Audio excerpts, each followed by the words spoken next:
sí, efectivamente, soy psicoterapeuta cognitivo-conductual.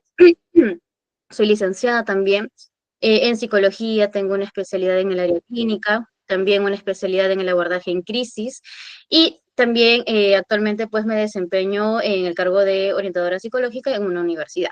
Así que ya me presenté y ahora me gustaría que ustedes se presenten. No tiene que ser algo muy rebuscado, no, no, no.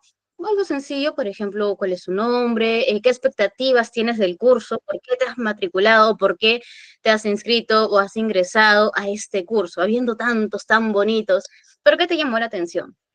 ¿Por qué razón quisiste por ahí meterte o ingresar a esta clase? Porque en anteriores grupos, por ejemplo, no solamente he tenido psicólogos, ¿no? Ojo, y hablo de licenciados, sino también hablo de estudiantes de psicología, pero también educadores.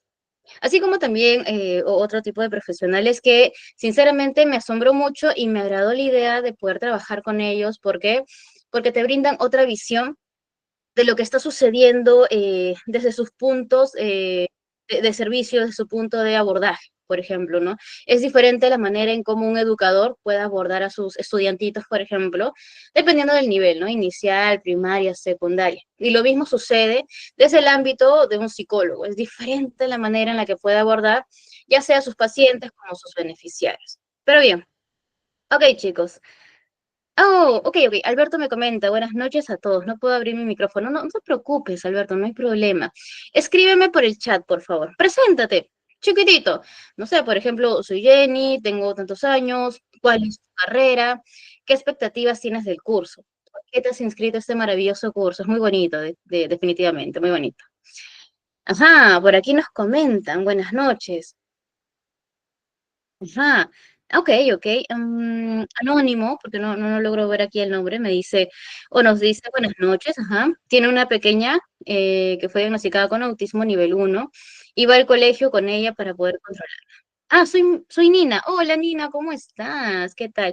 Ok, entonces entiendo que el poder conocer un poquito también las características en las que tu pequeña se vincula o interactúa con el medio que la rodea, pues ha sido una motivación o es una motivación para conectarte a este curso. ¿Puede ser? Puede ser. ¿Es válido? Sí, claro, es válido. Pero ¿quién más? ¿Quién más se anima por ahí, por favor, a escribirme por el chat? ¿Quiénes son? ¿Cuál es su carrera? ¿Qué o por qué razón se han matriculado o se han inscrito o han ingresado a este curso? Ajá, Junior también nos dice buenas noches, soy Junior. Hola Junior, ¿cómo estás? Ajá, Rolando también se presenta buenas noches, Rolando. Ok. Joana nos dice, hola, soy arquitecta, mira, qué interesante. Ajá. Tengo un niño con autismo y voy con él a terapias. Excelente. Ujú. Y me interesa mucho aprender. Uy, se me fue. A ver, a ver, a ver. Buenazo, buenazo. Participen, participen, por favor. Ay, qué bonito que nuevamente pues hayan papitos también interesados en querer conocer un poco más a sus pequeños, ¿no? Y qué mejor que conocer también algunas estrategias para poder llegar a ellos, ¿no? Así que, bien hecho, o sea, gracias, gracias por matricularte, por ingresar a este curso, porque esto denota cuánto te importa tu pequeño. Y eso es algo muy bonito también. Ajá, Liliana nos comenta, soy auxiliar, quiero ayudar a los niños. Qué lindo, Liliana. Es lo que yo reconozco, y siempre lo he dicho, es que la labor que hace un docente y también pues como complemento del auxiliar, wow, es a otro nivel, ¿no? Porque si bien es cierto como psicólogos, no es que estoy menospreciando nuestro trabajo, chicos, ¿ah?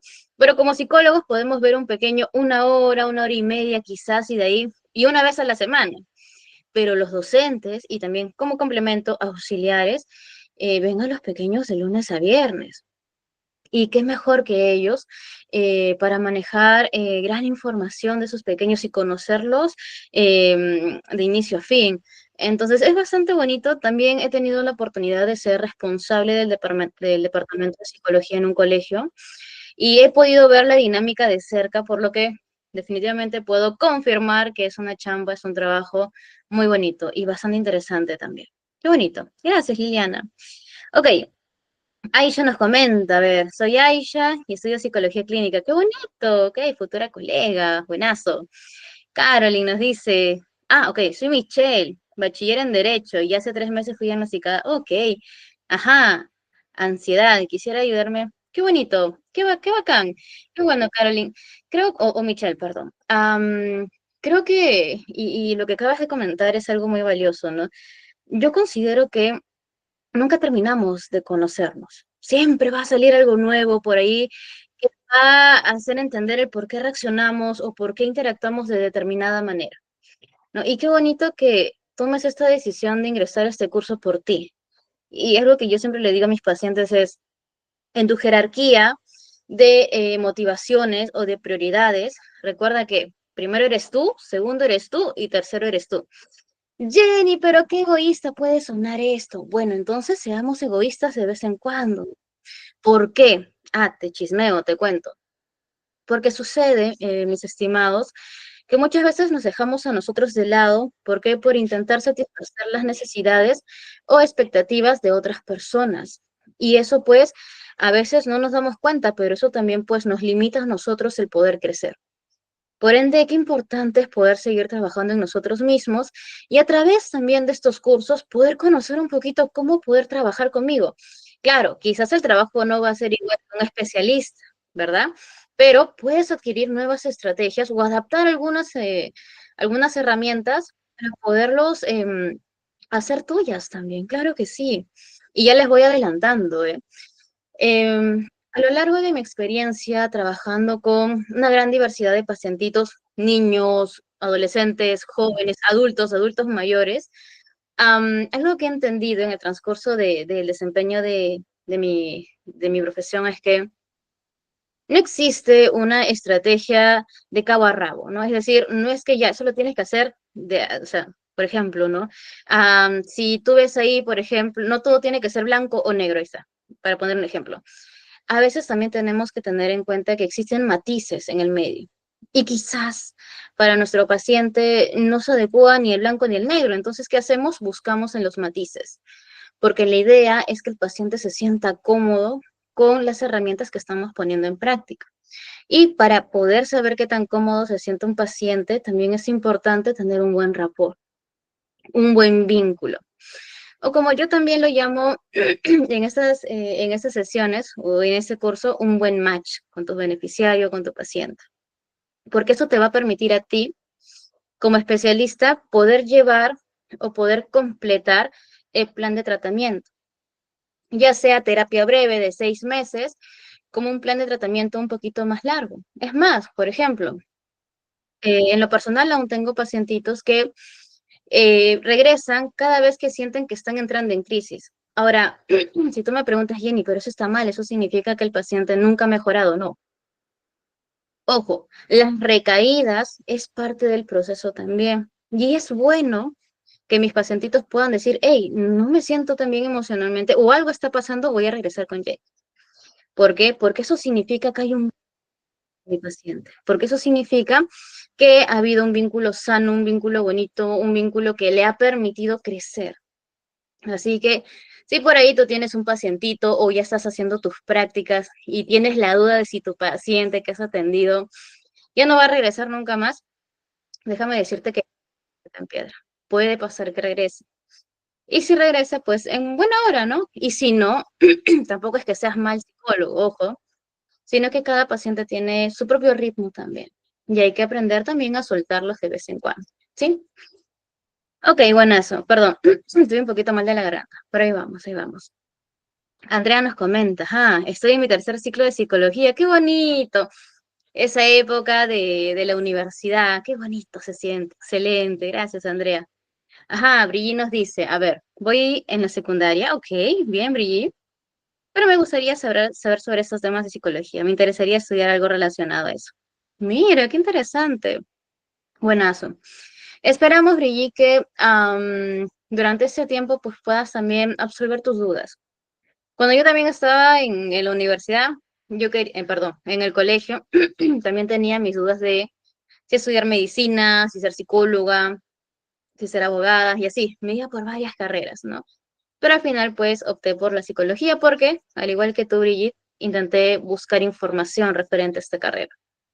Porque es una carrera bastante interesante también, pero sobre todo porque es una carrera con la que yo me puedo identificar y siento que puedo ayudar a otras personas, ¿no? Que es lo que usualmente nos moviliza para poder estudiar una carrera determinada, ¿no? Es cómo nosotros podemos abordar o ayudar a otras personas, porque al final todas las carreras, ¿qué cosa tienen como objetivo?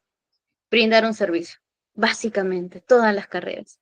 Y tú decides desde tu punto de acción, como arquitecto, como docente, como psicólogo, psiquiatra, etc., tú decides cómo vas a brindar ese servicio, este apoyo hacia la otra persona. Ahí les voy soltando algunas frases que catapultaron mi experiencia universitaria, para que ustedes también lo puedan replicar si se sienten cómodos. Ok, bien, por aquí se siguen presentando, buenazo, Carla también. Bonito, ajá, es docente, qué bonito, ajá. Mira, mira, ok, Carla nos comenta que va a estudiar una maestría en educación inclusiva y me interesa mucho el trato hacia los niños con NEE. Qué bacán, Carla. Bueno, bienvenida a este espacio. Yo actualmente estoy haciendo mi maestría, por ejemplo, en docencia universitaria y estrategias para el aprendizaje y también abordamos lo que es la educación inclusiva. Muy interesante, muy bonito también. Sería bueno que se pudiera abrir un curso también, ¿no? Sobre educación inclusiva para que podamos conocer también cómo poder trabajar con esta población que tiene muchas necesidades y que muy pocas de estas son realmente respondidas como corresponde, pero realmente que es un trabajo muy bonito, muy bonito. Ok, gracias. Por acá veo a Luisa. Ajá, miren, Luisa es de Colombia, Bogotá, excelente, tiene 22 añitos, ajá. Ah, mire, le llamó también la atención el instituto, IT, ahí, dejando el nombre bien en alto, ¿verdad? Ok, ok, bienvenida Luisa también, bienvenida Gloria, Lourdes, ajá, profesora de inicial, qué bonito. Ujú. Me inscribí en el curso porque en una oportunidad tuve en mi aula un niño con indicaciones de autismo. Ok, y no pude apoyar lo suficiente. No, tranquila, Lourdes. Creo que cuando nosotros manejamos cualquier casito, que pueda tener algún diagnóstico, vamos a buscar siempre hacer algo más por esa persona. Em, ya sea un pequeño que tenga autismo, entre cualquier otro diagnóstico, ¿no? Y hay que entender, en la medida que sea posible, porque no es algo sencillo de procesar, que nosotros hacemos lo mejor que podemos con las herramientas que tenemos. Lamentablemente, y acá le vamos a chancar ahí al Ministerio de Educación, pero lamentablemente no contamos con los recursos necesarios, ni los psicólogos y por ende menos los docentes, para poder abordar esta población con el respeto y el cuidado que amerita, ¿no? Entonces, si bien es cierto, y qué bueno que se hayan metido a este curso, porque acá vamos a ver algunas herramientas o estrategias para poder controlar estos cuadros de crisis. Pero recuerden que van a haber momentos o circunstancias que van a escapar de nuestras manos y no está mal. Y es importante comentarles esto porque a veces nos sentimos como que, ay, Dios mío, no puedo hacer nada más por mi paciente o por mi estudiante, ¿no? Y no es así. Estás haciendo lo mejor que puedes con las herramientas que tienes, con tus propios recursos también. Entonces es algo que también hay que aplaudir, ¿no? Y aún más si es que, por ejemplo, el pequeño viene de una familia disfuncional. ¿Cómo trabajamos eso? ¿Verdad? ¿Cómo llegamos a los papás?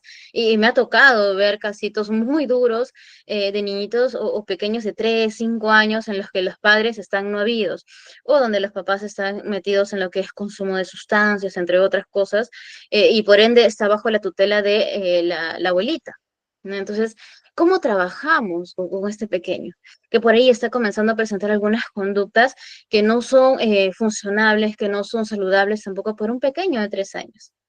Entonces, ya permitiéndome ver todo este panorama, tanto en el trabajo que hice en este colegio como también en mis otras experiencias, porque también estuve trabajando en un centro de salud, porque también estuve en una ONG y pude conocer un poco de cómo es el trabajo en cada área, pues te puedo decir que recursos faltan, ¿no? Y eso no justifica que quizás no demos o no podamos realmente hacer un acompañamiento completo, no, pero es parte también de la respuesta que nosotros de alguna manera pues manejamos cuando a veces no podemos hacer un seguimiento correspondiente, ¿no? Un seguimiento apropiado e idóneo para el pequeño, porque recuerden que nosotros estamos con nuestros pacientes o pequeños algunas horas, pero la familia es quien está ahí perennemente y el acompañamiento completo de quién va a depender de la familia. Entonces, ahí también les voy lanzando eso, porque es complejo, es bastante complejo el poder trabajar con los papitos. Incluso en terapia, cuando trabajamos con niños, usualmente estamos con los pequeños 30 minutos, 25 minutos, ¿no? Dependiendo de la dinámica. Pero de ahí el tiempo que resta, ¿con quién trabajamos? Con los papás, ¿no? ¿Por qué? Porque son los papás quienes toman decisiones respecto al cuidado y al acompañamiento del pequeño. Entonces no los podemos dejar solos, ¿no? Y hay papitos que a veces les cuesta entender eso y dicen, no, pero si yo ya estoy trayendo a mi pequeño al psicólogo, ¿para qué quieres que yo entre también a la consulta? Entonces ahí también nosotros como especialistas, y cuando hablo de especialistas hablo en general, o sea, docentes, psiquiatras, psicólogos y un sinfín de profesiones, y se les conoce como especialistas porque se están formando ya para poder conocer estas herramientas, estas estrategias, ¿no? Y bueno, sobre todo que tengan por ahí cierta familiaridad con el trabajo con el otro. Entonces, poco a poco vamos afinando también ciertas herramientas para poder abordar a una población que también es bastante compleja, como la familia, ¿verdad? Y ya estaremos tocando por ahí uno que otro casito. Y acá también les comento, la idea de llevar este curso es que ustedes practiquen. Entonces, mi compromiso, perdón que a veces se me va el aire, estoy un poco enferma, he llegado así a las justas de provincias, perdón. Em, pero la idea es que ustedes aprendan, uno, sí, está bien, aprender herramientas o estrategias para poder abordar casitos en crisis, sí, pero también y sobre todo que ustedes puedan aprender a poder hacer un análisis funcional, porque el análisis funcional te va a permitir a ti tener una visión 360 de lo que está pasando con tu paciente. Entonces, en este curso, durante estas 5 sesiones, vamos a ver full análisis funcional. Tú tienes que irte de este curso y espero que de los, wow, 100 estudiantes, ya, 110 estudiantes que somos aquí, porque estoy descontando a los coordinadores y a mi persona. Yo realmente espero que todos ustedes se puedan certificar. Por lo siguiente, número uno, si eres psicólogo, pues déjame decirte que en el campo laboral sí o sí están pidiendo que el psicólogo tenga una formación en TCC. TCC, terapia cognitivo-conductual. Y quizás, por X razones, no sabemos cómo es la situación económica de cada uno, no todos pueden hacer una formación, por lo que este certificado te puede ayudar a levantar un poquito tu CV. Ahí te paso un chisme, ¿sí? Y bueno, ¿por qué también recomiendo que se certifiquen? Porque todo tipo de capacitación suma a tu CV, porque es una manera de evidenciar que no solamente has invertido tu tiempo en el ámbito académico, que si eres tu instituto o tu universidad, sino también que has invertido en tus propios recursos para poder especializarte o seguir preparando. Y eso también es algo que evalúan las empresas. Y ahí te lanzo un chisme. ¿Por qué, Jenny? Sí, porque también he visto selección de personal. Así que no te sorprendas, sí, he estado en varias áreas y eso precisamente me permite tener una visión más amplia de lo que sucede en el contexto donde nosotros nos movilizamos. Ahora, si te preguntas, wow, o sea, Jenny, tú has estado ya en varias áreas, conoces de todo un poco, que estás casi acá dictando este curso, te comento, te chismeo. Básicamente porque después de haber experimentado y conocido diferentes áreas en diferentes tiempos también, al final opté por especializarme específicamente en lo que es el área clínica. Por eso les comentaba, soy psicóloga con una especialidad en el área clínica y ahí es hacia donde empujo mi trabajo. Sí, pero igual la experiencia, pues, es algo que es bueno compartir porque eso también les va a servir a ustedes. Y es más, si tú estás ahí con la chispita de meterte al área clínica, sí, te animo a que te metas, porque del área clínica te puedes mover a otras áreas también. Justo hace poco dictamos el curso de psicología y campos de acción, donde hablaba un poquito sobre la experiencia de un psicólogo y cayó a pelo, como dicen, con mi perfil, porque pude expresar un poquito más sobre mi experiencia en cada área, ¿sí? Entonces, por ejemplo, yo soy psicóloga clínica, mi abordaje es clínico y trabajo en una entidad educativa. ¿no? Para que ustedes más o menos tengan la visión de el impacto que puede tener un psicólogo clínico en determinadas instituciones o áreas. Entonces, ya no me voy a ir de palabra, porque ahora sí tenemos que avanzar, así que vamos a dar inicio a nuestra sesión. Igual me es importante comentarles, chicos, que quizás no voy a poder ver todos los mensajitos porque somos un montón, pero trataré en la medida que sea posible de poder absolver las dudas que vayan saliendo, ¿sí? Y la idea, pues, también es que ustedes se sigan conectando a las sesiones, ¿verdad? Para que podamos tener una continuidad. Ok, perfecto. Bienvenidos a todos, chicos. Espero que los 100 que estamos aquí, ya voy reduciendo reduciendo el tiempo, perdón, la cantidad de personas, porque no se sabe, a veces iniciamos 100 y se certifican 40. Espero que este grupo me sorprenda. ¿Sí? Ok. Iniciamos entonces. Terapia cognitivo-conductual. Ya les pasé la fija, ya les dije un poquito de chismecito, porque sí, aquí chismoseamos un poquito. Pero también es para que ustedes puedan aprender un poquito acerca del ámbito laboral. Que si yo hubiera estado en el lugar de ustedes, me hubiera encantado que a mí también me lo dijeran. Es más, creo que en algún momento también me lo dijeron. Entonces, hay que reforzar esa idea. Prepárense, chicos. Hoy en día egresan muchos profesionales, pero muy pocos son buenos profesionales. Y esa es la idea de que ustedes estén aquí conectados, que sean buenos profesionales. Entonces, TCC es terapia cognitivo-conductual. Básicamente, la TCC nace en la época donde ya estaban en su prime, como por ahí estaba escuchando de algunos adolescentes, del psicoanálisis. ¿Alguien recuerda quién es el padre del psicoanálisis? A ver, me escriben por el chat, por favor. ¿Quién es el alfa del psicoanálisis? A ver, ¿quién comenta por acá? Ajá, Freud nos dice, Rolando, Selene, Andrea, Josly, ajá, Aisha, Cristian, Claudia, perfecto, así es. Entonces, viene aquí Sigmund Freud y te plantea una serie de teorías alucinantes de cómo la psique del ser humano puede influenciar en la forma en cómo nosotros emitimos nuestras conductas.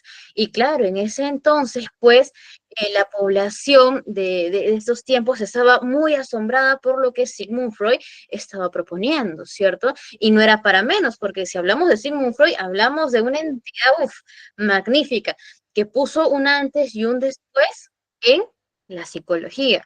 Pero, y acá te doy otro dato, no fue Sigmund Freud el padre de la psicología. Y acá, no, agárrate fuerte, no te desmayes, por favor. Porque el padre de la psicología es otra persona. ¿Alguien se acuerda por ahí quién es el padre de la psicología? Usualmente cuando hablamos de Sigmund Freud decimos ya, este es, ¿no? La entidad más grande. Sí, es verdad, no lo vamos a menospreciar, efectivamente. A ver, ¿quién más? Ajá, Selene dice, Wilhelm Wundt. Ok, Roberto también nos dice Wundt. Excelente, así es, Wilhelm Wundt.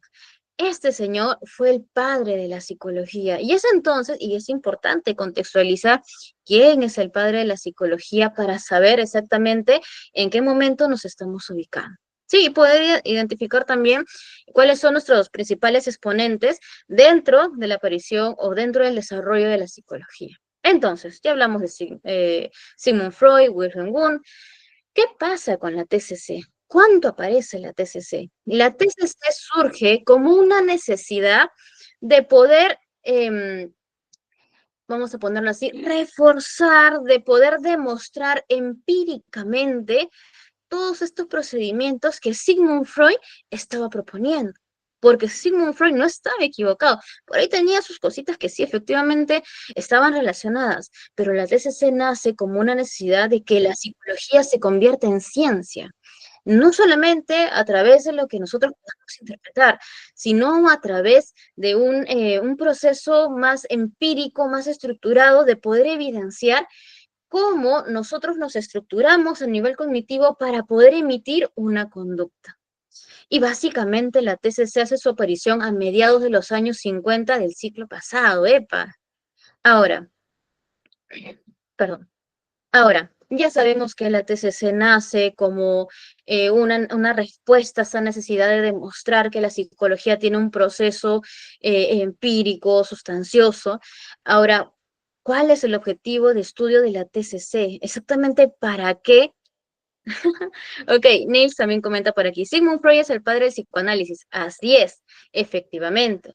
Y precisamente por esa razón es que no lo podemos dejar de lado, ¿verdad? Es uno de los exponentes, vamos a ponerlo así, más pronunciados dentro de la historia de la psicología. Entonces, ¿cuál es el objetivo de estudio de la TCC? Jenny, tú me acabas de decir que la TCC nace como una respuesta a esta necesidad de demostrar las cosas empíricamente. Sí, yo te dije eso y lo confirmo. Ahora, ¿cuál es el objetivo de estudio? Básicamente, la TCC es una actividad terapéutica de carácter psicológico, sí, pero basada, ¿qué cosa? En la psicología del aprendizaje. Nosotros, como psicoterapeutas cognitivo-conductuales, lo que evaluamos es, esta persona reacciona de determinada manera, no porque se le haya ocurrido, sino porque hay un contexto que ha reforzado esta conducta. Pero no es que directamente sea el contexto de conducta, no. Aquí es donde entra la famosa triada. Sí, y te lo voy a explicar rapidito, porque de ahí vamos a darnos un espacio para poderlo desmenuzar. Entonces, lo que dice la TCC es que nosotros tenemos una triada, un esquema a nivel cognitivo, en el que no es que nosotros reaccionemos de la nada, sino que inicialmente, ¿qué cosa surge? Surge un pensamiento. Y este pensamiento, el que tú quieras, y ya hablaremos también sobre los niveles del pensamiento, pero este pensamiento te va a generar una emoción. Ojo, y acá tengamos presente que las emociones no son ni buenas, pueden ser agradables o desagradables, eso sí, pero no son ni buenas ni malas. Y por ende, esta emoción, ¿qué cosa hace? Emite una conducta. Y la conducta se puede diferenciar de manera motora o fisiológica. Jenny, ¿qué es esto? No te preocupes, ahorita lo vamos a ver. Entonces, te explico la porque es una manera de poder ejemplificar el porqué de la posición de la TCC para relacionarlo con la psicología del aprendizaje, ¿sí? Ahora, la TCC también pone el énfasis en los determinantes actuales del comportamiento, eso sí es importante. La TCC se involucra o se enfoca más en lo que te está generando dolor actualmente, lo que te está generando ese fastidio, esa incomodidad en el aquí y ahora. No en lo que ha pasado hace 20 años, 15 años, no. Ahora, si me preguntas, pero Jenny, ¿eso quiere decir que no le importa el contexto de la persona? No, no quiere decir eso. Significa que nosotros podemos entender que el pasado duele y que definitivamente te va a dejar una huella, por no decir un trauma. Ahora, pero nosotros no podemos eliminar ese trauma. Y acá te va otro mensajito o para que lo puedas anotar ahí. Nosotros no podemos eliminar el trauma porque no podemos retroceder en el tiempo. Pero lo que sí podemos hacer es trabajarlo, trabajar los esquemas, trabajar este botón de incendio que a veces te activa para que puedas tener una respuesta mucho más saludable. Eso sí podemos hacer.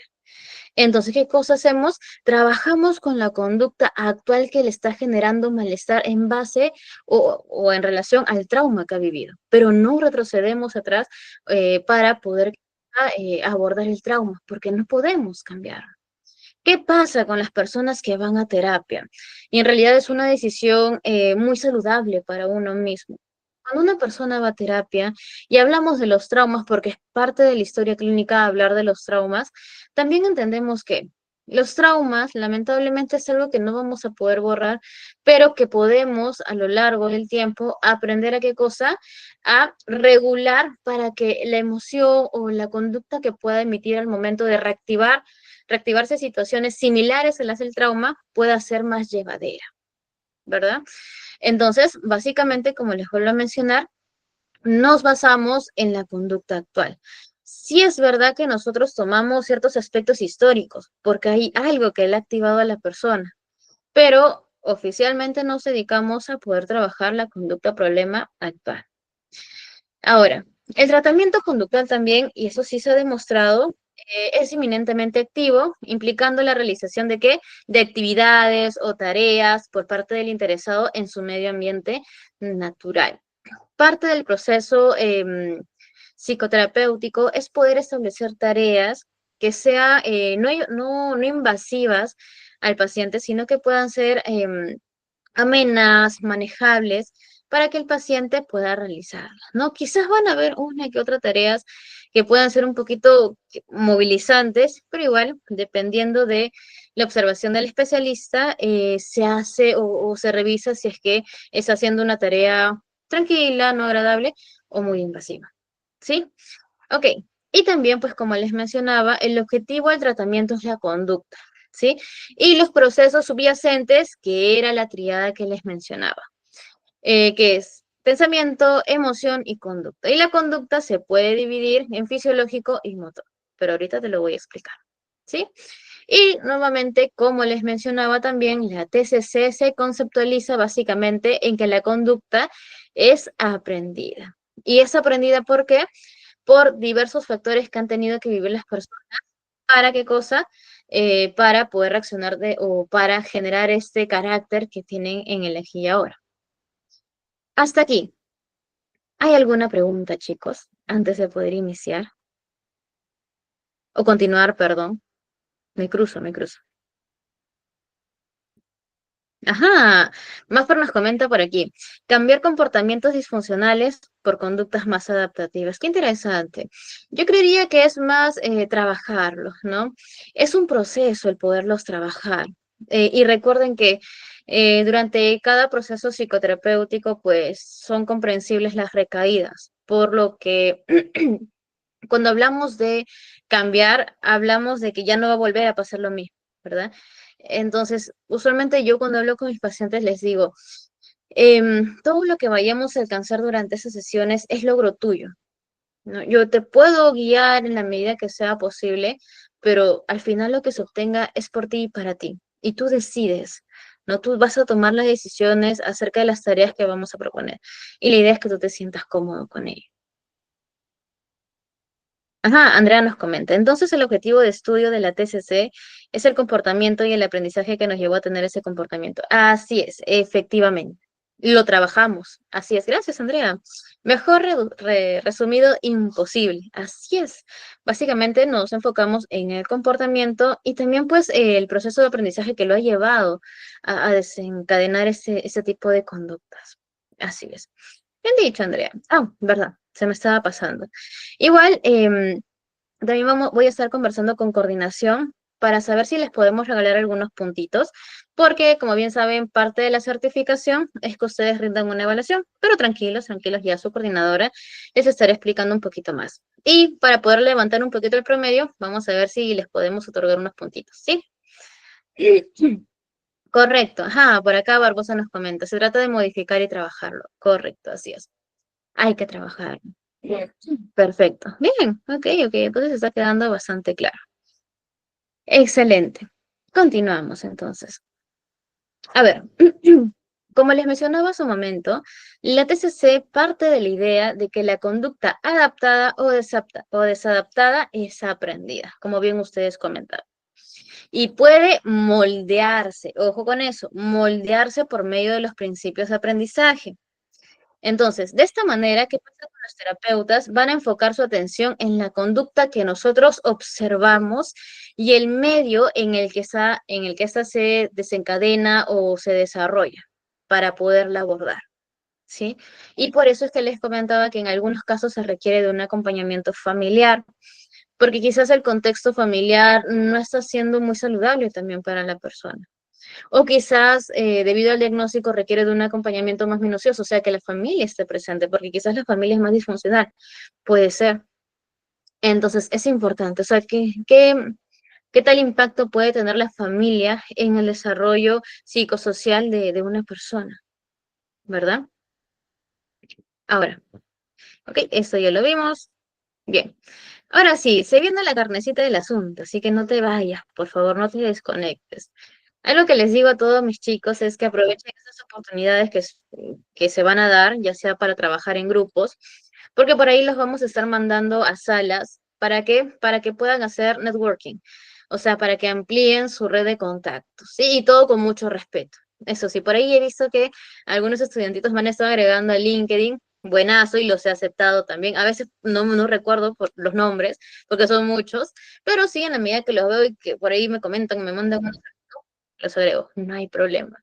Porque uno no sabe en qué momento las circunstancias pueden cambiar, ¿cierto? Ahora yo estoy a ese lado de la pantalla, pero ¿qué tal si dentro de un año tú puedes estar dictando esta clase?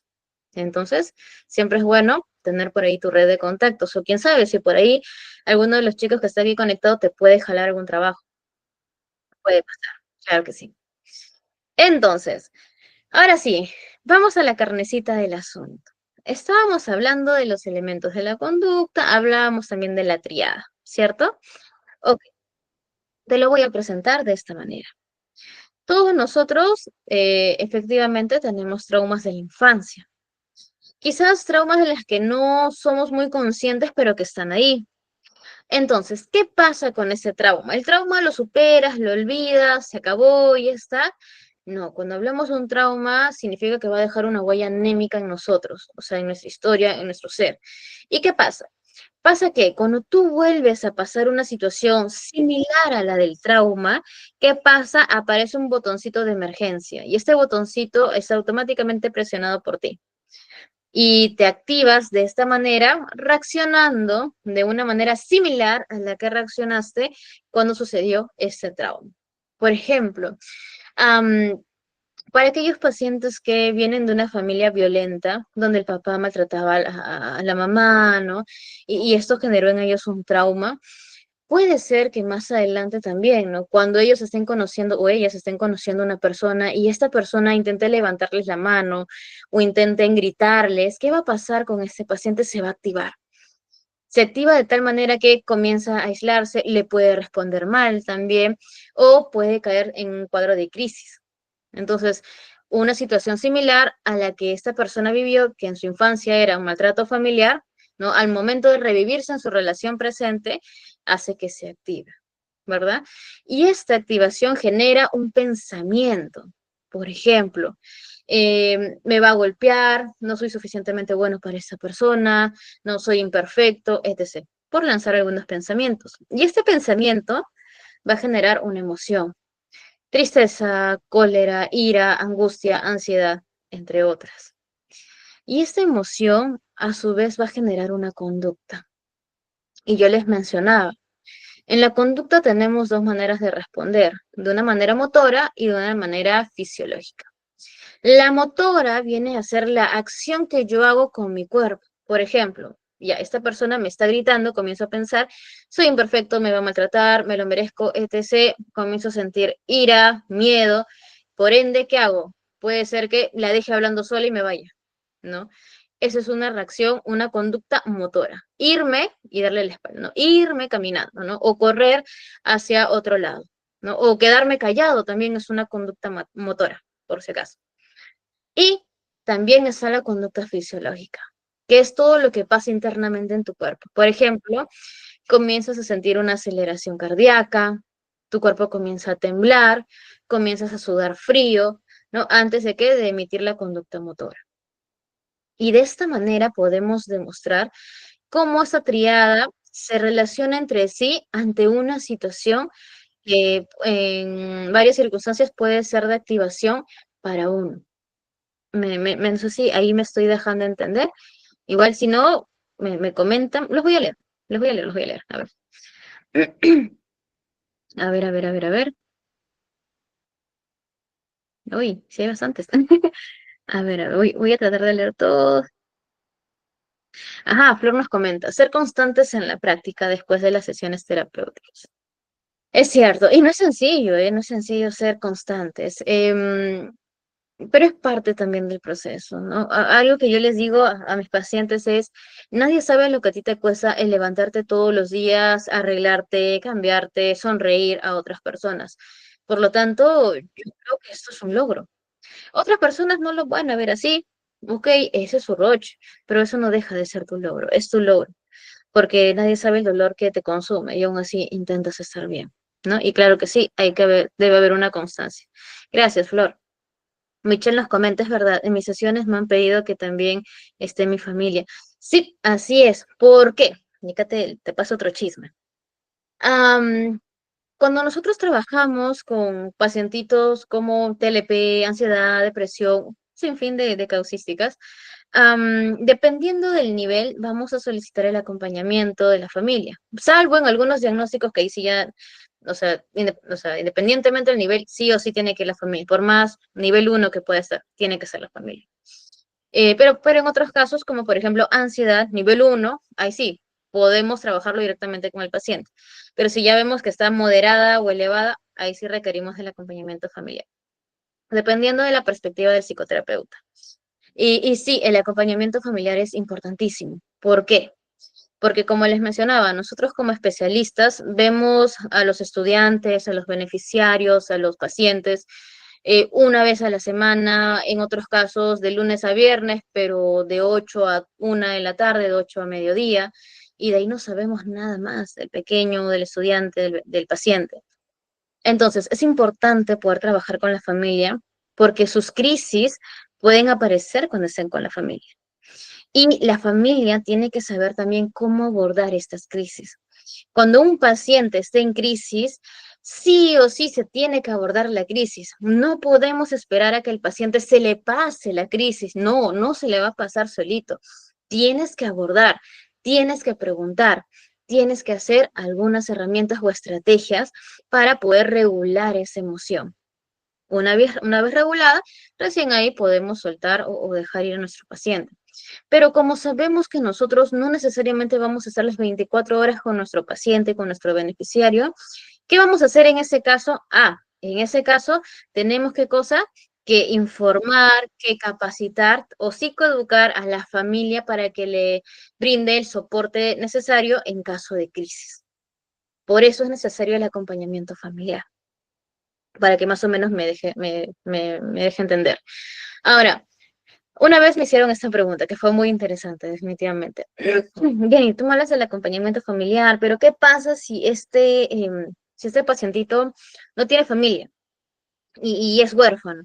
Ok, tenemos que contactar con algún familiar. Ya, puede ser huérfano de papá o mamá, pero siempre hay un tío, puede haber un hermano, un medio hermano con el que tenga contacto. Jenny, pero no tiene familia. Ok, tiene que haber una amistad. A veces hay una pareja por ahí, ¿no? O hasta el mismo psicólogo, en algunos casos, no en todos, pero en algunos casos, el psicólogo también se vuelve parte de esta red de apoyo, en algunos casos. Y también va a depender de qué tan cómodo te puedas sentir tú como psicólogo, como especialista en general, porque también hay docentes que suelen ser parte de la red de apoyo por el cariño que le tienen a sus estudiantes.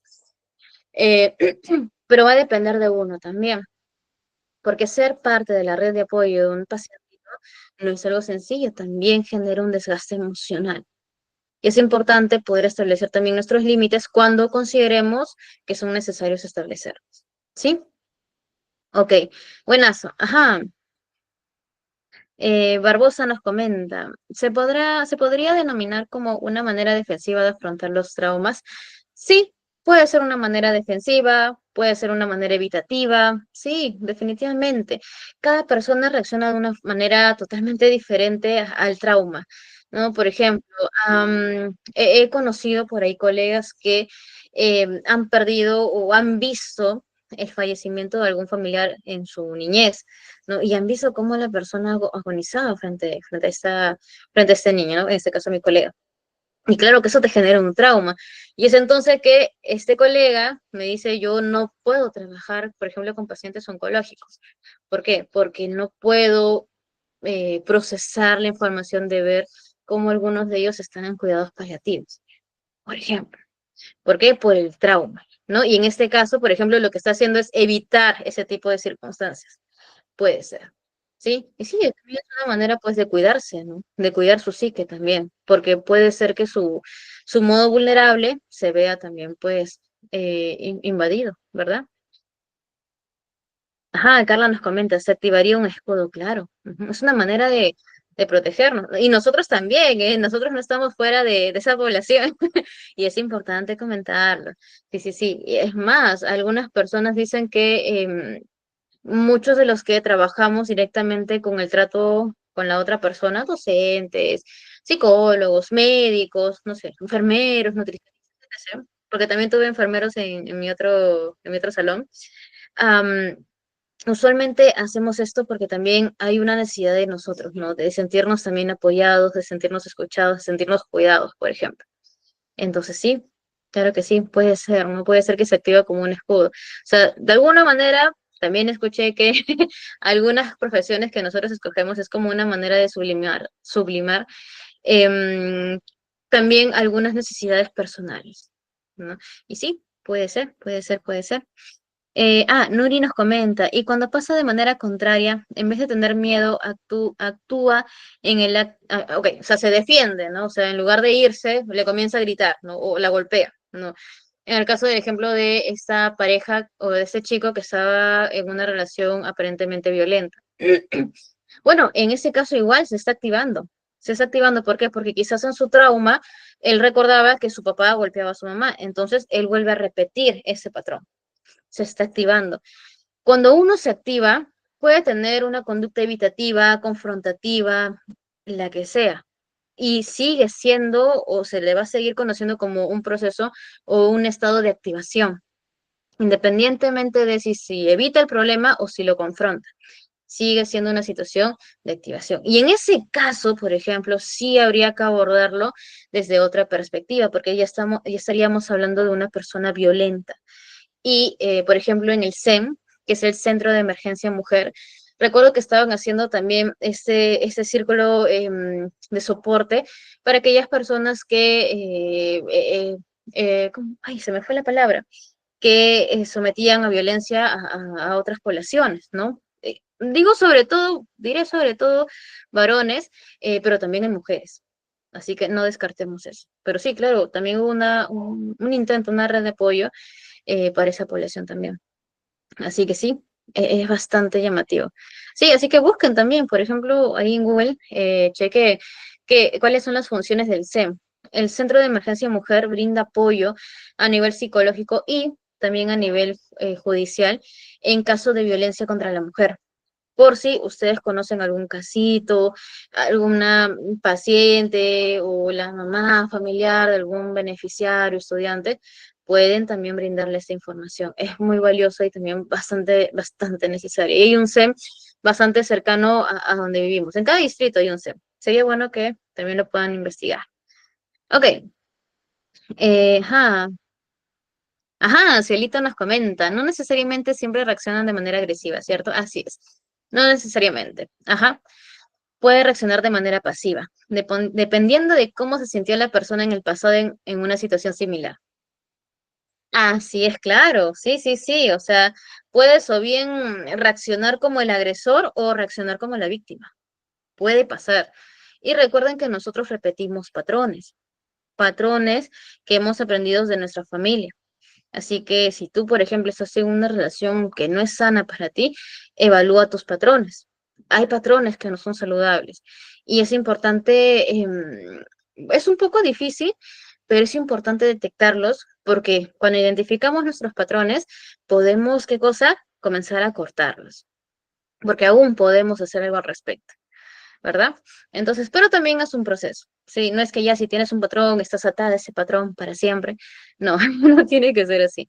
Lo trabajas, sanas, porque parte de ese patrón también es porque hay algo en ti que todavía no has cerrado del todo, lo sanas y continúas y tomas decisiones, ¿no? Algo que le decía, por ejemplo, un pacientito, no, una pacientita hace, uff, bastantes años, estoy hablando del 2012. No, miento, 2016, 2017, cuando trabajamos precisamente en temas de autoestima, es poder reestructurar su pensamiento. ¿Para qué? Para que pudiera entender, por ejemplo, que, por ejemplo, que una persona te agreda, que una persona sea invasiva contigo, sea posesiva contigo, no representa el amor, no es sano. O sea, y vamos trabajando en el proceso, el que ella pueda identificar qué es un patrón saludable y qué es lo que ella quiere, busca, desea para ella misma. No, porque quizás inicialmente creía que no, ella merecía ese tipo de personas porque ella se sentía así. Ella sentía que no podría conseguir o no podría conocer a alguien que realmente la tratara como lo que ella era. Es por eso que se sometía y aguantaba ese tipo de conductas agresivas de parte de su pareja, bueno, de su expareja, ¿no? Porque sí lo pudimos trabajar y estuvo bien, ¿no? O sea, se fue al extranjero. Entonces, pero sí, o sea, fue un poquito em, complejo en el sentido que cuando tenemos ya un patrón es un poquito difícil de poderlo confrontar, porque hemos vivido tanto tiempo con este patrón que nos resulta difícil verlo desde otra perspectiva, pero no es imposible. Es algo que nosotros como especialistas tenemos que saber y es algo que tenemos que transmitir también a nuestros beneficiarios. Porque si nosotros no estamos seguros de esto, nuestro beneficiario tampoco lo va a estar. ¿Sí? Ajá. Silita dice, en caso de que el paciente presente pavor, ajá, a la familia, supongo que es lógico que no los ponga en contacto. Claro, bien dicho, Cielito. Efectivamente, ¿no? Si la dinámica familiar es grotesca, no es saludable, o como dice Cielo, le genera pavor, no tienes que involucrar. No, no, no. Es más, en algunos casos, dependiendo de la situación, se ha tenido que cortar algunas dinámicas familiares. ¿Por qué, Jenny? Porque hay un trasfondo detrás de esa dinámica, donde ha habido mucho abuso, donde ha habido maltrato, ¿no? Entre otras características. Entonces, hay situaciones en las que se tiene que decir, ok, familia acá no entra. Y no eres mala y no eres inmaduro por decir hasta aquí nomás con mi familia. Porque a veces necesitamos establecer esos límites por salud mental y es parte de también. Y sí, si el paciente no quiere que se involucre la familia, se tiene que respetar. Pero eso sí, tienes que evaluar también como especialista qué tan indefenso está tu paciente, ¿sí? Ajá, Evelyn nos comenta, el acompañamiento es para todo paciente, es decir, independientemente de su edad. Sí, efectivamente es para todo paciente, sí, sí, sí, sí, no hay ningún problema con eso. Junior nos comenta. eh, Ya, no entendí. Dice, alguien me congeló una vez. Al hablar con la persona, tocó trauma de mi infancia. Ah, ok. O sea, te congelaste cuando tocaron un trauma de tu infancia. Claro. Y te va a seguir movilizando porque no lo has trabajado. ¿No? Puede pasar el tiempo y como estamos hablando de un trauma, siempre te va a generar emociones desagradables, ¿sí? Efectivamente. Pero cuando lo comienzas a trabajar, o sea, no te voy a mentir, no te voy a decir que ya mañana mismo se acabó el trauma, no. Te va a generar, sí, emociones desagradables, pero ya no va a ser la misma intensidad cuando lo comienzas a trabajar, ¿no? Y es parte del proceso también. Ajá, Ricardo nos comenta, cada persona es diferente. Así es, cada persona es diferente. Y de diferente forma adquiere sus traumas. Así es. Y en ocasiones depende mucho de la madurez del paciente. Sí, para cuando le esté dando terapia puede hablar mejores resultados. Sí, también, eso es cierto. Ahora, también es importante aquí hacer un énfasis en el modo, o sea, los modos que cada uno de nosotros tenemos. Recuerden cuando hablamos de traumas, en un adulto estamos hablando no solamente del adulto que viene a tu consulta, estamos hablando del niño vulnerable que ha vivido ese trauma. Entonces, en tu oficina, en tu consultorio, no solamente está el adulto, está el... Entonces, ahí, como dice Ricardo, ¿no? Es cuestión de asociarte, es cuestión de hacer match con el adulto para, ¿qué cosa? Para empoderarlo lo suficiente para poder proteger a esta versión vulnerable de tu paciente. ¿No? Y hay momentos en los que yo he podido conversar con mis pacientes y les he dicho, ¿te has dado cuenta que en esta oportunidad, cuando has tomado esta decisión, ha sido tu adulto saludable el que ha tomado esta decisión para proteger a tu niño interno? Y claro, es que a veces no nos damos cuenta, ¿no? Pero, por ejemplo, aquí probablemente muchos de sus adultos saludables, de los 120 y tantos estudiantes que están aquí conectados, sus adultos saludables son los que los han llevado o los han traído a conectarse a esta clase. ¿Por qué? Porque es un tema de capacitación laboral, entre otras características, ¿verdad? Ajá. María, coméntanos, por favor. Creo que te ha mandado la manita. Ah, Ricardo, saludos desde México. Saludos, Ricardo. Qué lindo México. Espero llegar pronto. Creo que no. Ujú, ya. Ok. Ajá. Bien, bien, bien. Bien. Ok, continuamos entonces porque el tiempo apremia. Sí, voy a leer el último comentario. Dice. Eh, ajá, Nuri nos comenta, "Ay, me gustan mucho sus preguntas, chicos, a veces me distraigo". Dice, ¿para sanar también entraría a detallar el perdón? Sí, pero más que el perdón hacia la otra persona, que también es necesario, es el perdón hacia uno mismo. ¿Cómo es esto, Jenny? Sí, porque, por ejemplo, en casos de abuso sexual, por ejemplo, algo que se tiene que trabajar mucho con la víctima de abuso es la culpa, porque se sienten culpables, porque la sociedad les ha hecho creer que porque si te pones un shortcito chiquito, un top, etc., tú lo has buscado y no es así. Y muchas de estas víctimas se sienten culpables y es por eso que es necesario trabajar el perdón. Y como les dije, no tiene que ser con la otra persona, sino hacia uno mismo. ¿Por qué? Porque nos sentimos o nos machucamos a nosotros mismos con la culpa cuando en realidad no ha sido la culpa de los pacientes o de uno, ¿no? Si en caso viviera un episodio de abuso o de violencia. Pero sí, como bien comenta por aquí Nori, hay que trabajar también a detallar el perdón, eso es importantísimo. Y ya en otros casos, pues, no sé, en casos de abandono familiar, etc., que se ve mucho también en algunas poblaciones, entonces, claro, ahí se tendría que trabajar el perdón quizás hacia el papá, la mamá que los abandonaron, puede ser. Y ojo, perdonar no significa que ya vas a volver a ser amiguis de la persona. No, perdonar es, ok, ¿sabes qué? Hiciste esto, me dolió, lo procesé, lo trabajé, estoy bien. No, no quiere decir que no me afecta, me puede afectar, pero he decidido que no me va a afectar más de lo que yo voy a permitir. Allí te das cuenta que has sanado. Cuando tú mismo eres consciente de que estableces estos límites para ti, por ti, porque tú también mereces ser feliz. ¿Me dejo entender? Ajá. Barbosa nos comenta, hay pacientes que bloquean sus emociones respecto a sus traumas. Cuando se toca el tema del trauma lo toman como si nada. Sí, también puede, me ha pasado, ¿eh? Sí, he tenido pacientitos que cuando hablábamos del trauma, parcos totalmente. Y bueno, como por ahí comentaban, ¿no? Es parte del mecanismo de defensa. Quizás el trauma ha sido tan movilizante que el paciente no quiere volver a conectar con esa emoción, con ese recuerdo. Por ende, ¿qué cosa hace? Se apaga. Ajá. Eunice nos comenta, si el paciente es adolescente y no recuerda su infancia, ¿es difícil llegar a ellos? Puede ser un poquito difícil, pero sí llegas, sí puedes llegar a Eunice. No, o sea, por ejemplo, ¿no? Algo que yo hacía con algunos pacientitos que tenían problemas para poder conectar con algunos traumas o recuerdos de su infancia porque lo anulan. Uno, es importante validar que quizás el trauma ha sido muy movilizante para el paciente. Y dos, si quieres alguna herramienta, algo que yo les decía es, ¿me recuerdas por ahí algunos dibujitos de tu infancia? Y me decían, sí, claro, no sé, Candy, no, cualquier otro dibujo. ¿Para qué? Para conectar con esa parte vulnerable.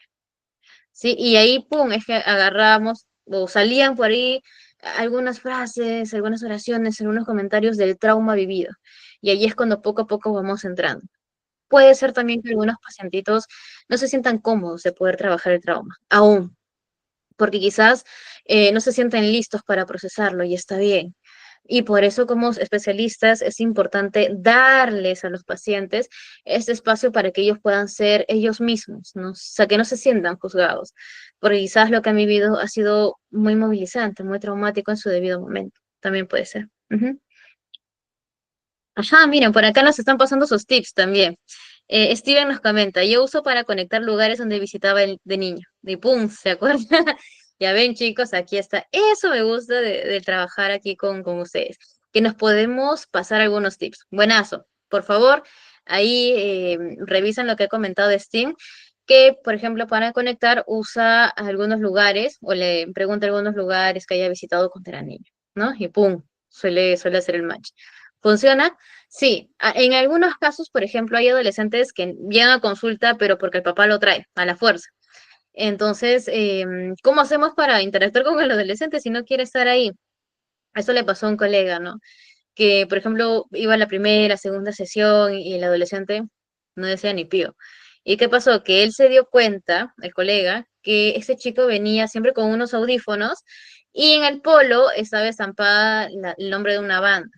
Entonces, este colega averiguó sobre esa banda Y a la siguiente sesión le pregunto, mira, he visto que llevas este polo, ¿te gusta esta banda? A mí también, ¿no? Y ahí, ¡pum!, comenzaron a hacer match, ¿no? Investigó sobre la banda, el adolescente sintió que estaba siendo escuchado también y que compartía intereses con su psicólogo, que es algo que hoy en día no se halla, ¿no? Pero que funciona definitivamente el prestar atención a esos detalles, a lo que usa, a cómo se expresa, a su conducta, porque esto nos da a entender también cómo es la persona, nos da algunos indicadores de la personalidad de la persona.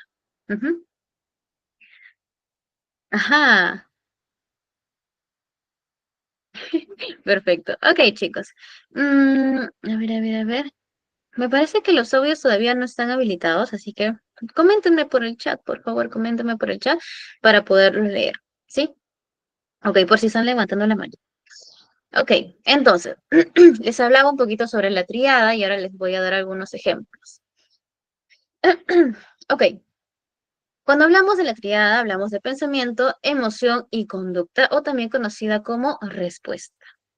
Dentro del pensamiento, algunos ejemplos son, por ejemplo, nadie me quiere, me va mal con las mujeres, soy tonto, sé que se están riendo de mí. Esto aplica mucho para la interpretación de pensamiento.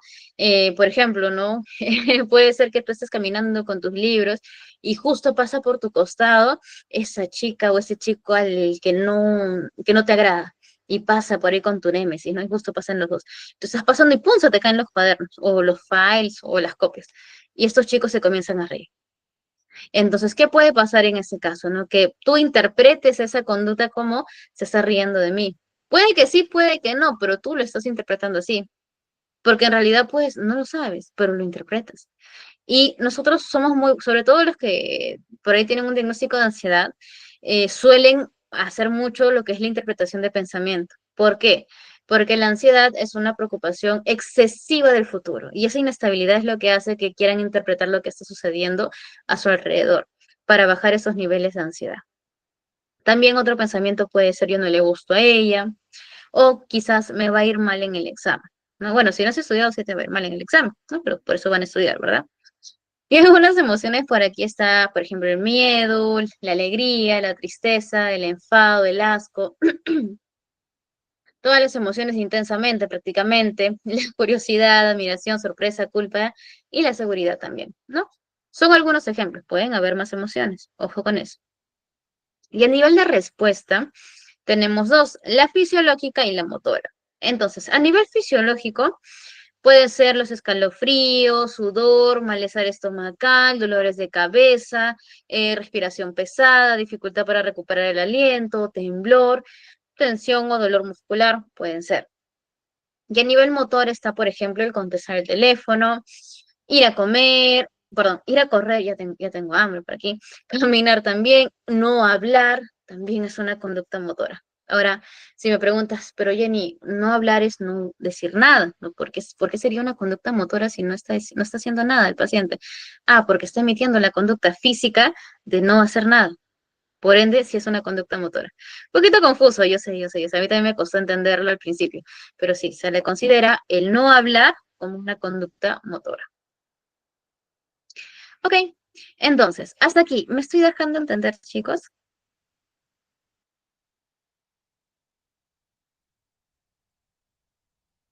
Ah, Cielo nos comenta, el tartamudeo sería una respuesta fisiológica, ¿verdad? Sí, es una respuesta fisiológica. Qué lindo, y veo sus corazoncitos, sus likes. Me encanta, me encanta. A ver, a ver, a ver, a ver. Lindo, lindo, lindo. Bien. Cielo también nos comenta, es necesario que el paciente busque un psicólogo que conecte con él para darle más seguridad, sí es cierto. Pero claro, también hay buenos psicólogos, como usted menciona, que busquen conectar con sus pacientes. Sí, hay psicólogos y psicólogos, lamentablemente. Hay psicólogos muy buenos que se interesan por sus pacientes, aplaudo bastante en algunos colegas. Pero también hay otros psicólogos, quizás por la carga laboral que tienen, no responden a la necesidad del paciente, ¿no? Un ejemplo claro, por ejemplo, son los psicólogos que pueden haber en algunos centros de salud o en algunos hospitales. Y claro, o sea, Y digo algunos porque no todos son así. Hay psicólogos muy amables en algunos hospitales nacionales aquí en Perú, pero hay otros que también, ¿no? ¿Y por qué se debe esto, Jenny? Ahora te digo otro chisme. Sucede que, por ejemplo, muchos de los psicólogos que están en una posta, por ejemplo, aquí en Perú, son psicólogos que son serumistas, o sea, son serumistas y no les dan ni un sol. Entonces, yo imagino, porque no puedo deducir nada, imagino que muchos de estos están atendiendo, y llega un momento en el que se saturan, porque parte de estar en el serum es que te pongan una meta de atención también, o sea, ¿cuántos pacientes vas atendiendo? Ahora imagínense lo cansadito que puede ser eso, ¿no? Pero también pues hay otros psicólogos que no tienen tino, ¿no? Y así hay en cualquier especialidad, ¿no? Entonces, como les comento, o sea, pueden haber muchos psicólogos, pero de ustedes depende el poder ser unos buenos psicólogos, porque ustedes también merecen eso, ¿sí? Ok.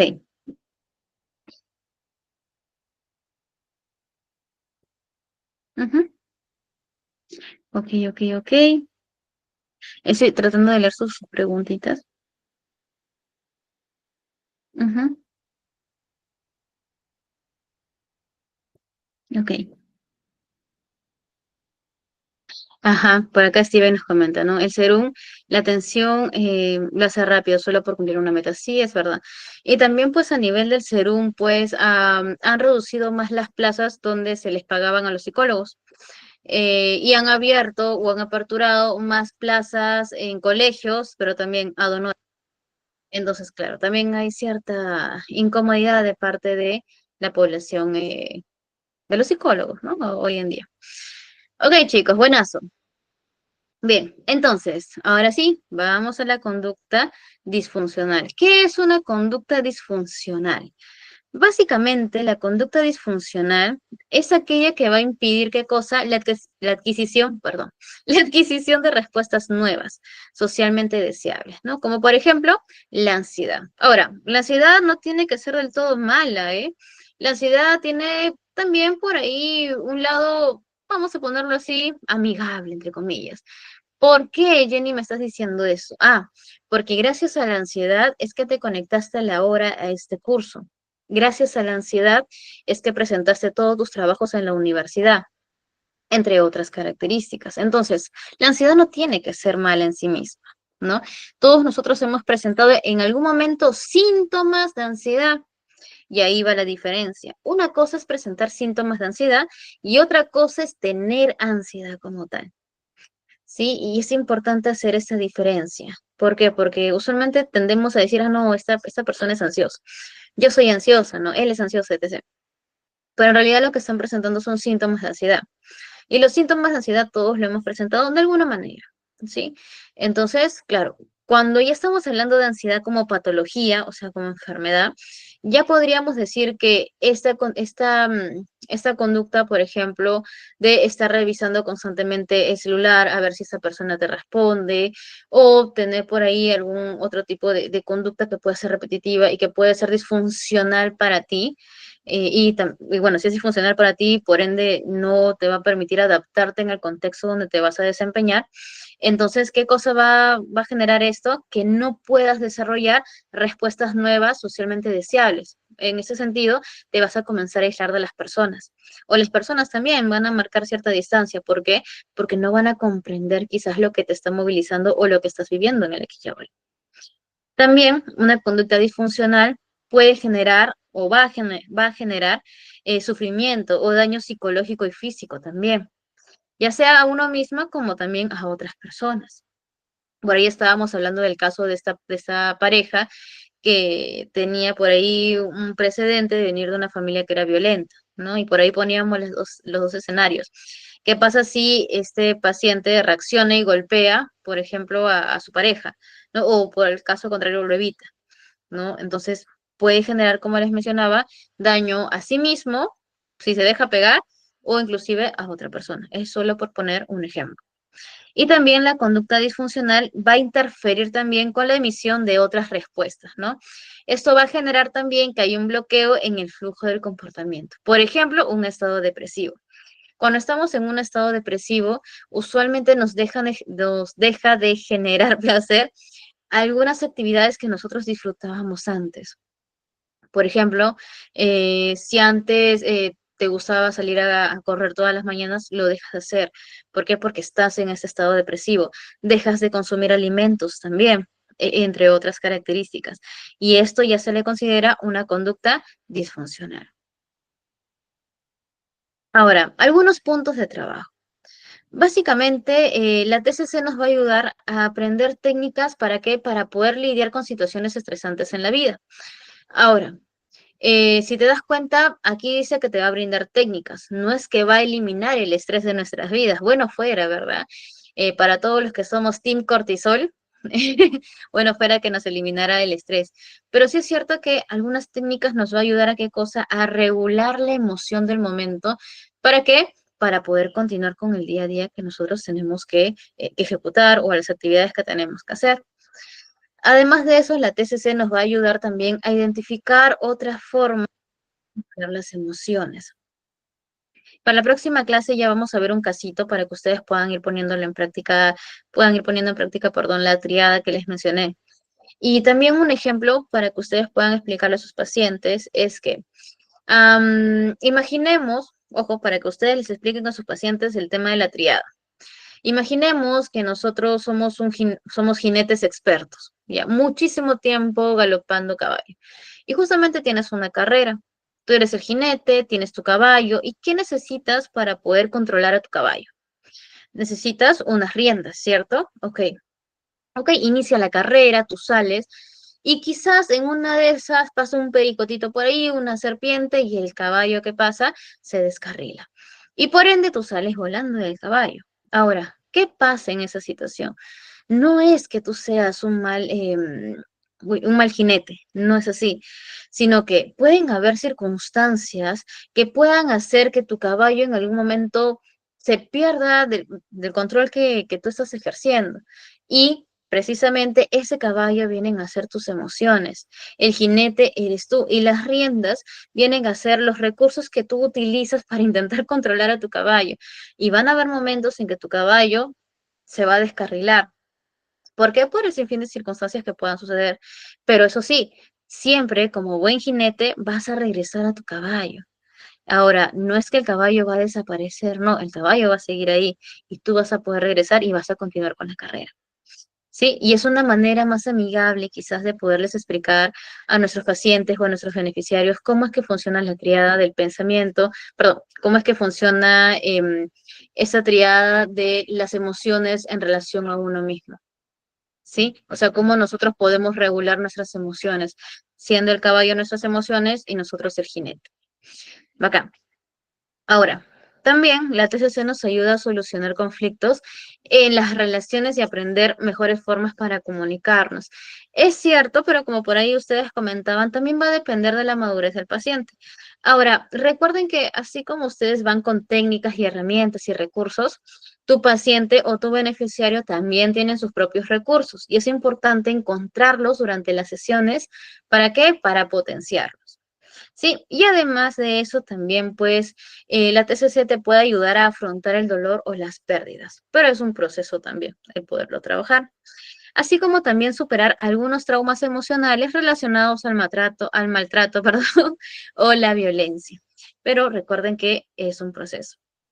Y básicamente, o en general, pues la terapia TCC pues te va a ayudar a que a poder afrontar diferentes situaciones complejas.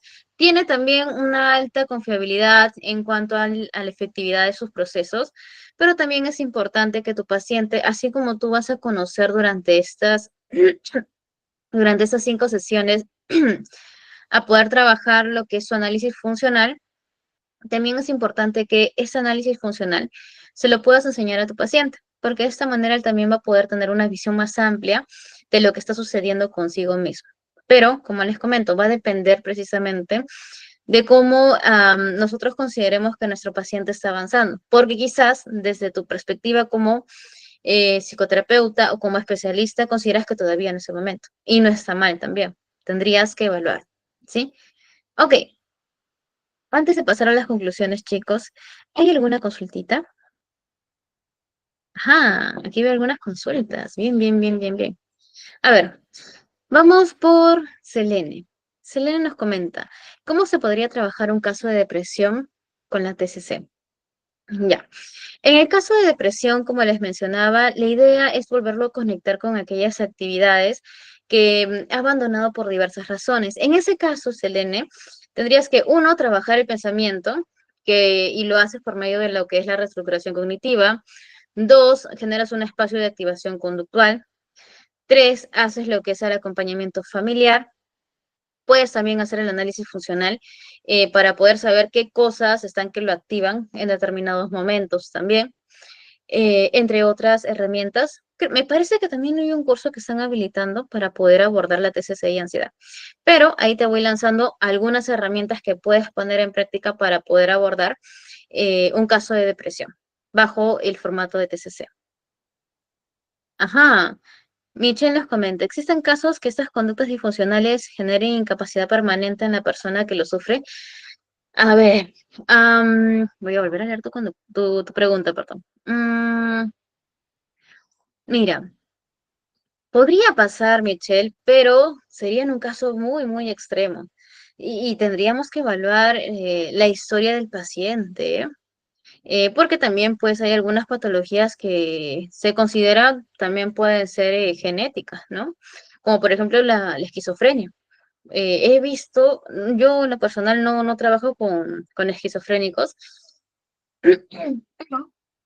Sí conozco colegas, y no es porque esté discriminando a esta población, Jenny, ¿qué te pasa? No, no, no. Sino que todavía no he tenido la oportunidad de trabajar con un pacientito con esquizofrenia. Usualmente yo trabajo con depresión, ansiedad, intento suicida también. Sí, son uno de los casitos que usualmente reviso.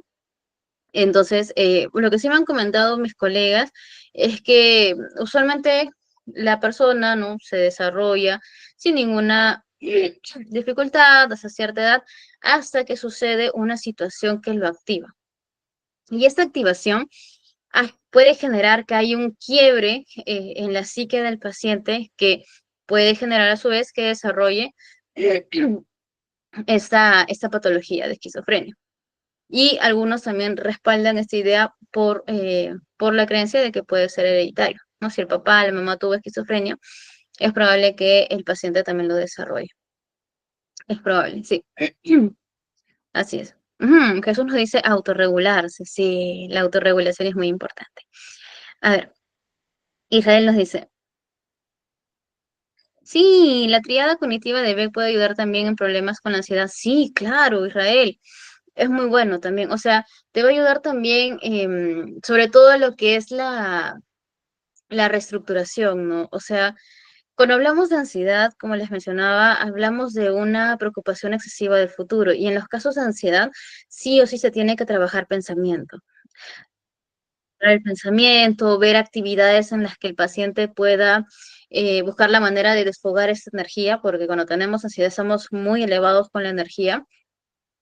Y sí, o sea, definitivamente la triada va a ayudar bastante a poder identificar, uno, los pensamientos distorsionados que tiene, y a través de estos pensamientos también poder identificar cuáles son los esquemas que se activan en el paciente, y sucesivamente pues lo vas trabajando progresivamente. Ujú. Ah, ok. Y Romina nos comenta, y en caso de depresión recurrente, en ese caso, Romina, también se requiere de una intervención psiquiátrica.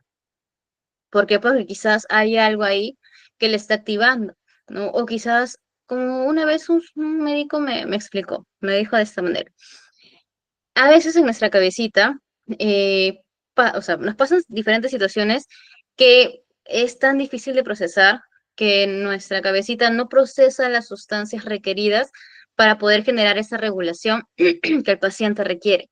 Y es por eso que en algunos casos se requiere o se pide el apoyo de psiquiatría para poder regular la, la manera en la que estas sustancias se están, se me fue esa palabra, se están se están elaborando, se están soltando dentro de nuestro cerebrito. Por eso, en algunos casos, cuando el cortisol está muy elevado, usualmente, pues, por ahí te mandan algunas pastillitas para que puedas regular, o ansiolíticos también, para poder regular un poquito el nivel de cortisol que estás emitiendo. así como también otras actividades para que puedas desfogar un poquito la energía. Y aquí un dato también del cortisol es que, por ejemplo, si alguno de ustedes se levanta a las 3 de la mañana, 4 de la mañana, 2 de la mañana, no es que se te ha subido el muerto, por ejemplo, ¿ah? Porque algunos dicen, no, se me ha subido el muerto, no. Significa que tu cortisol está tan, pero tan elevado que como sabe que te tienes que levantar a las 5 o a las 6 de la mañana para prepararte e irte a trabajar, ¿qué sucede? Tu cerebro te dice, no, como te tienes que levantar a las 6, mejor levántate a las 3 para que tengas más tiempo para prepararte. ¿Qué pasa? Sucede que tu cortisol está tan elevado que no te permite conciliar el sueño como correcto. Sí, es para que lo puedan tener ahí también como un dato bastante importante. Ah, ya. En la TCC y la ansiedad, ¿qué herramientas son recomendables? Ya, Nina, en ese caso podrías implementar por ahí algunas técnicas de respiración para poder regular un cuadrito o un episodio de ansiedad en clases, ¿no? Hay una técnica, les voy a traer para durante las siguientes clases para poder practicar algunas técnicas. Les quería comentar ahorita, pero me voy a estar adelantando. Pero hay buenas técnicas sencillas, prácticas, para que ustedes puedan ponerlo en práctica, valga la redundancia, con sus estudiantes. ¿Sí? Y también, pues, algo que les digo a mis pacientes es, traten de darse tiempos fuera. Si tu estudiante por ahí está en crisis y tú ves o consideras que va a explotar en algún momento, ok, lo separas o lo sacas un ratito del salón, le dices, ve al baño, mójate la cara, mójate la nuca, los brazos e intenta concentrarte en lo frío del agua, intenta concentrarte en la textura de tu piel mojada, en el sonido del agua, etc. Y te doy 5 minutos. Hazlo y regresas. ¿Por qué? Porque a veces cuando estamos tan activados o estamos en crisis, nuestros procesos cognitivos no están al 100%. Por ende, tu atención, tu memoria, retención, no están en su 100 como para rendir como corresponde. Por eso, en algunos casos, y es algo que yo recuerdo del colegio donde trabajaba, es que algunos docentitos les decían a sus estudiantes, mira, vete al baño, mojate el rostro, haz esto, y de ahí regresas. Porque el agua te permite poder relajar también tu cuerpo, tu musculatura. Y es más, por eso es que algunas personas pueden decir o comentan, ¿no? Si te sientes muy molesto, incómodo, anda, date un duchazo de agua fría, porque eso precisamente hace que te desconectes.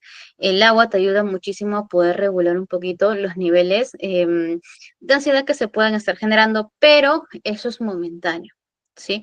Igual si es muy constante, siempre se va a recomendar atención psicológica. Y usualmente los psicólogos en colegios están bastante atentos, ¿eh? Así que si por ahí también requieres una intervención, puedes también comentarle a tu psicólogo, además de las herramientas que te voy a enseñar en este curso. Claro que sí, sí, sí. Ok, entonces, siendo las 9:27, voy a continuar con las conclusiones porque el tiempo apremia. Entonces, como les comentaba, la TCC es un término genérico, ¿verdad? Y se refiere básicamente a las terapias que incorporan tanto intervenciones conductuales, o sea, los intentos directos de disminuir las conductas, y emociones disfuncionales, ¿verdad? Así como también los pensamientos, o los patrones, perdón, de pensamiento del individuo. Asimismo, los tipos de intervenciones que puedan surgir se basan en la suposición de que hay un aprendizaje anterior. ¿Y por qué, Jenny, hablamos de suposición? Porque recuerden también que nosotros recibimos información del contexto que nos rodea. Es más, nuestro carácter se forma en base a las experiencias de nuestro contexto. Entonces, puede ser que si bien es cierto hay un gran componente que nosotros aprendemos, ¿no? Y procesamos y replicamos, también va a depender del contexto en el que nos desempeñemos, ¿sí? Ahora, también pues la terapia o la TCC pues puede ser aplicada prácticamente en todas las edades, ¿sí? Por ahí recuerdo que alguien me hizo esa preguntita, o sea, Jenny, ¿el acompañamiento familiar, lo que es parte de la TCC, se aplica para todos? Sí, aplica para todos. Puedes utilizarla para poder trabajar en trastornos de ansiedad, fobias, depresión, y cada diagnóstico tiene un plan de tratamiento diferente y ninguno es mejor que el otro, eso es importante aclarar. Pero sí es necesario, chicos, que podamos ir elaborando un plan de tratamiento en base a las necesidades y herramientas que nuestros pacientes puedan tener. porque no todos cuentan con los recursos para poder emitir ciertas tareas, ¿no? Y eso no está mal, pero sí podemos nosotros ir adaptando algunas más para que el paciente se sienta cómodo en la interacción o en el contorno, en el entorno donde se está desarrollando a nivel psicológico, ¿sí? Entonces, chicos, eh, buena. Ok, ok, ok. Por acá nos comenta.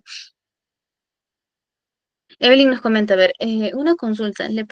¿Se le puede administrar ciertos medicamentos? Uy, se me va.